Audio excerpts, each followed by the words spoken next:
할렐루야. 모든 열방 주 볼 때까지 아멘입니다. 사랑하는 기도 동역자님, 그동안 평안하셨습니까? 오늘 기도회에서 함께 나눌 말씀은 요한복음 9장 1절로 7절까지의 말씀입니다. 말씀을 봉독하겠습니다. 예수께서 길을 가실 때에 날 때부터 맹인된 사람을 보신지라. 제자들이 물어 이르되 랍비여, 이 사람이 맹인으로 난 것이 누구의 죄로 인함이니이까? 자기니이까 그의 부모니이까?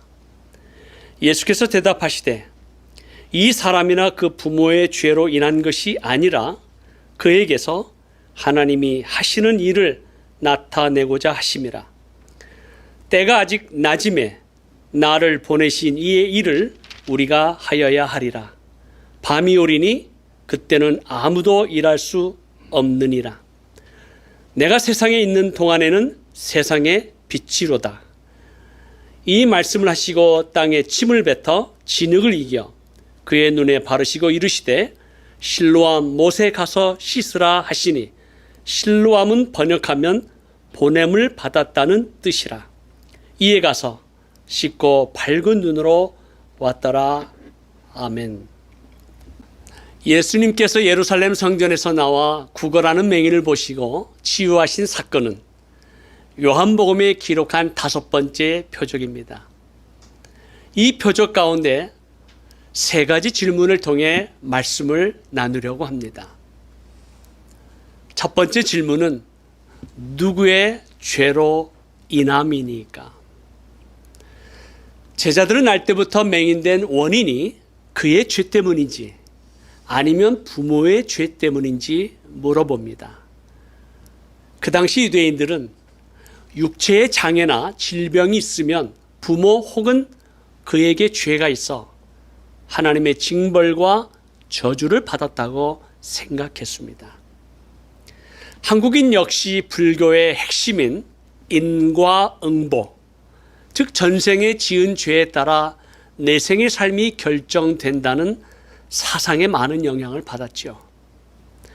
죽을 병이나 극심한 고난이 찾아오면 대부분의 사람은 내가 무엇을 잘못했는가 생각하고 자신을 되돌아보게 됩니다.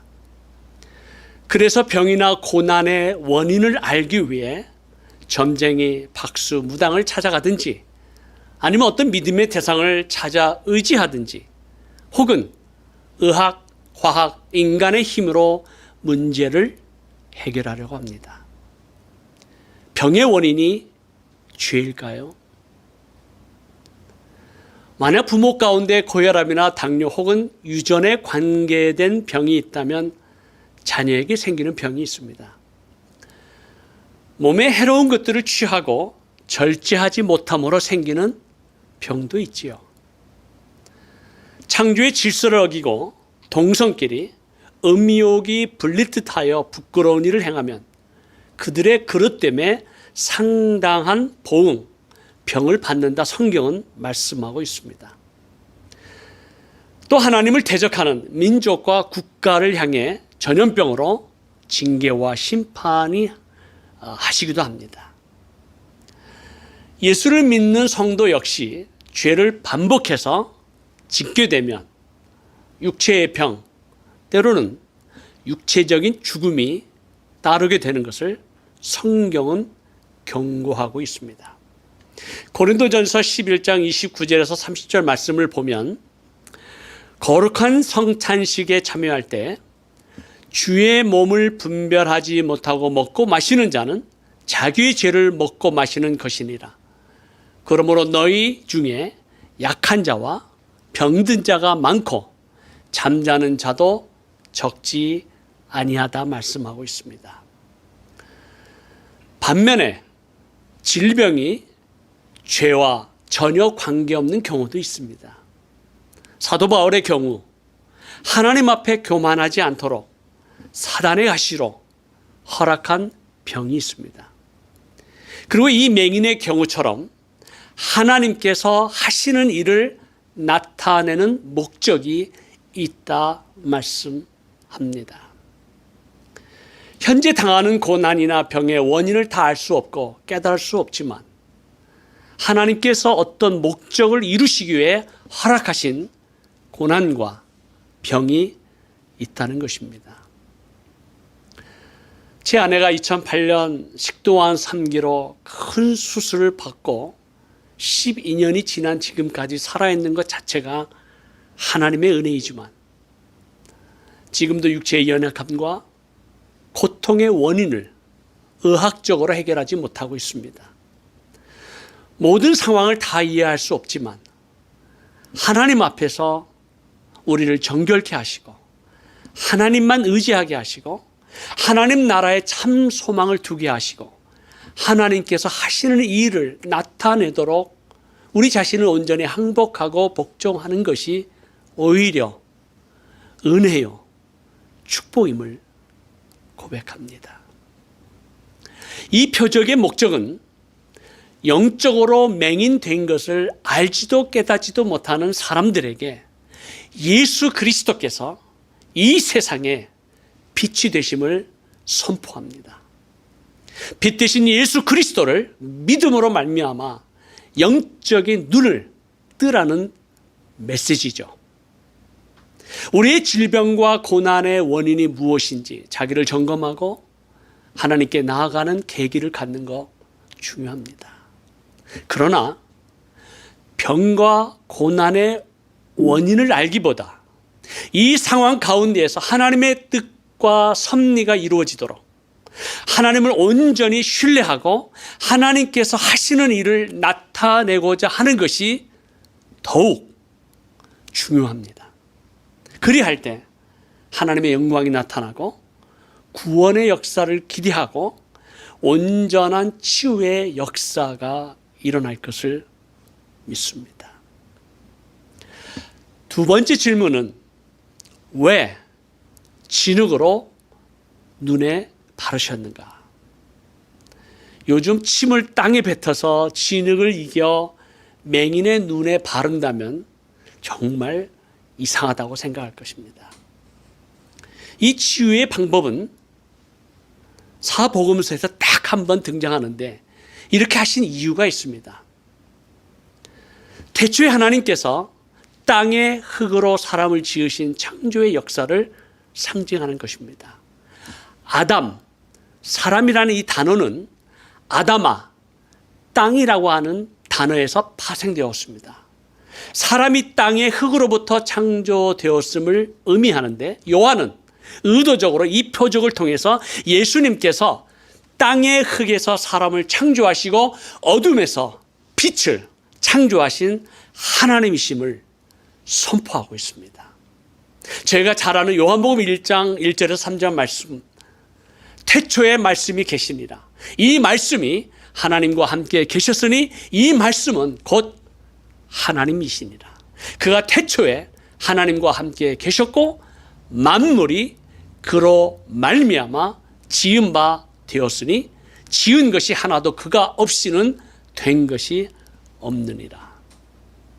따라서 예수님은 만물을 창조하신 하나님이시기 때문에 어떤 상황에서도 질병이나 혹은 고난으로 절망과 죽음의 골짜기를 지나갈지라도 그가 능히 원래 창조의 모습대로 다시 회복시키시고 온전케 하시는 구원자가 되시고 그것을 믿을 때, 의지할 때, 신뢰할 때 구원의 역사가 일어날 줄을 믿습니다. 세 번째 질문은 이 맹인을 왜 실로암 못에 보내셨는가?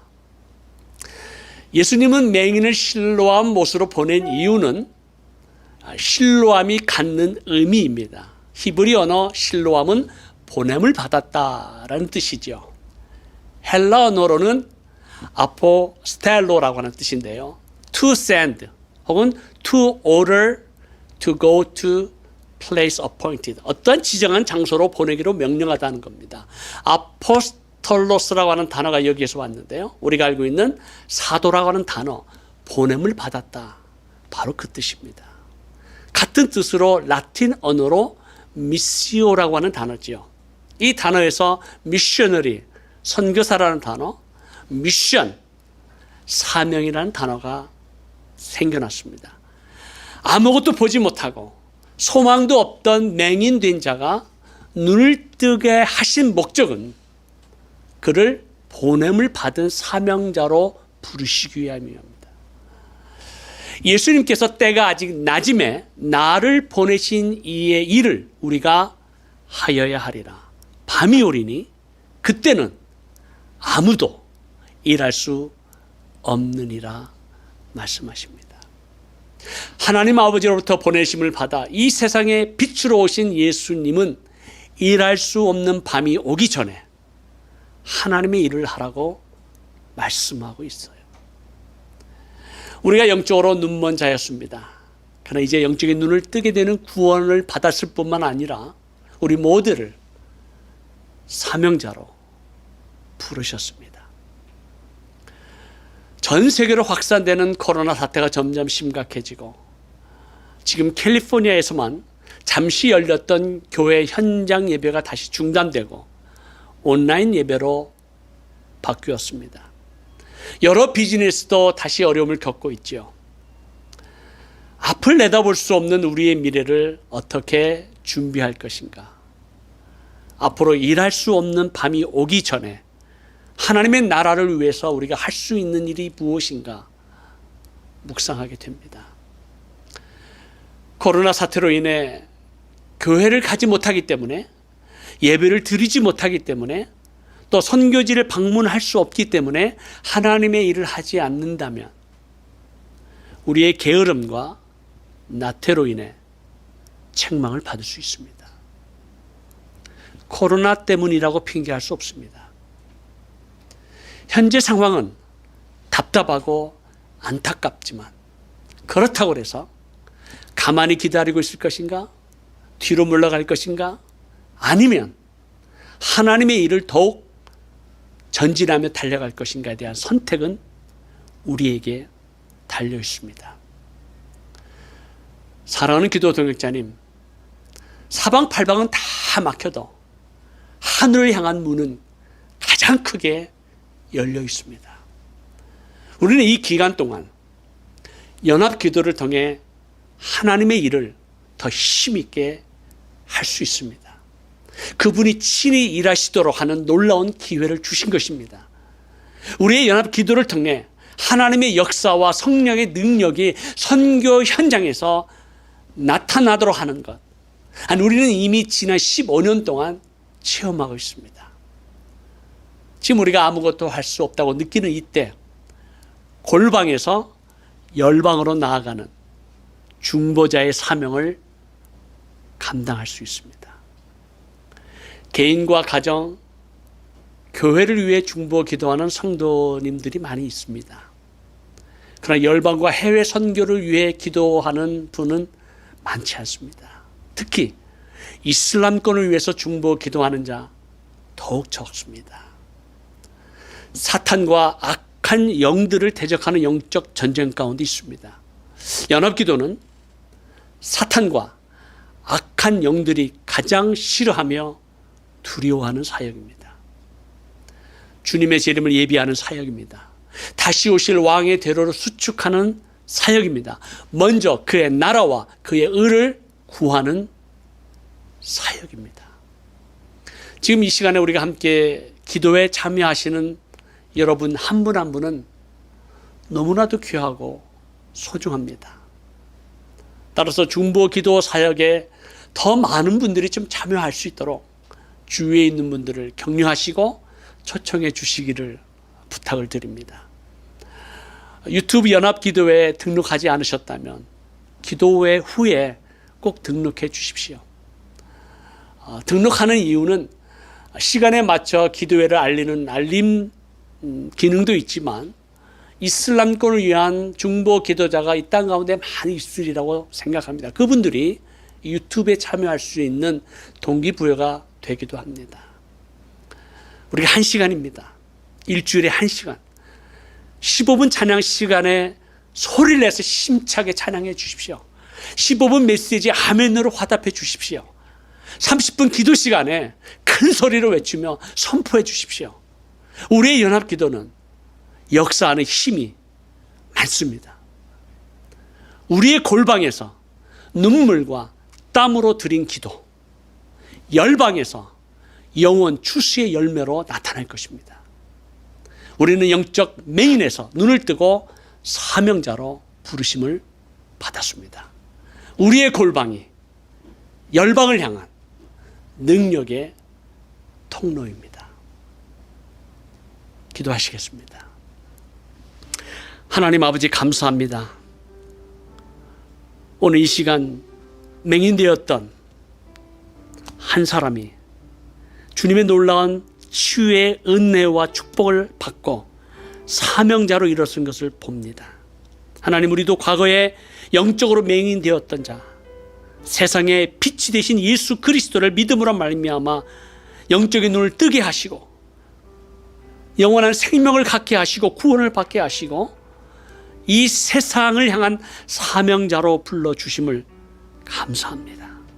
하나님, 우리 이 연합 기도를 통해 저 땅, 저 백성들 가운데 하나님의 나라가 세워지게 하시고 확장되게 하시고 영광이 선포되게 주옵소서. 이 연합기도 가운데 주님 임재하옵소서. 예수 그리스도의 이름으로 기도하옵나이다. 아멘.